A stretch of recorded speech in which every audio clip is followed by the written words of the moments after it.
Arrest అవుతాడని ఎవడు అనుకోవాలా. అయితే పోసానికి మాత్రం డౌట్ ఉందని తెలుస్తోంది మనకి. ఎప్పుడైతే వల్లభనేని వంశీ అరెస్ట్ అయ్యాడో ఈయనలో భయం పట్టుకుని ఈయన తీర్థయాత్రలకు వెళ్ళాడని తెలుస్తోంది మనకి. శ్రీశైలం, కాశీ ఇట్లా అంతా వెళ్ళొచ్చట. అయితే పోసాని కృష్ణమురళి కథ తీసుకుంటే మనం, మీకు పులి చూడండి సన్యాసి అయిపోతుంది, అట్లా ఉంటుందన్నమాట. ఎందుకంటే పులి నేను నాన్ వెజ్ తినడం మానేసానంటుంది. పులి కంకణం కథ మీకు తెలుసో లేదు, బంగారు కంకణం.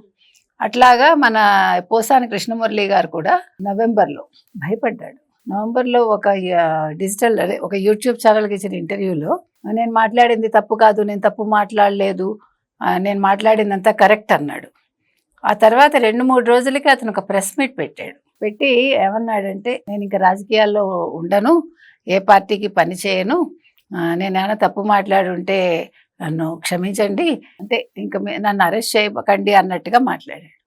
అంతకుముందు నన్ను అరెస్ట్ చేసుకుంటే చేసుకోండి, మీ ఇష్టం, మీరు ఏమైనా చేసుకోండి అంటూ మాట్లాడిన పెద్ద మనిషి 3 రోజులకే మాట మార్చాడు.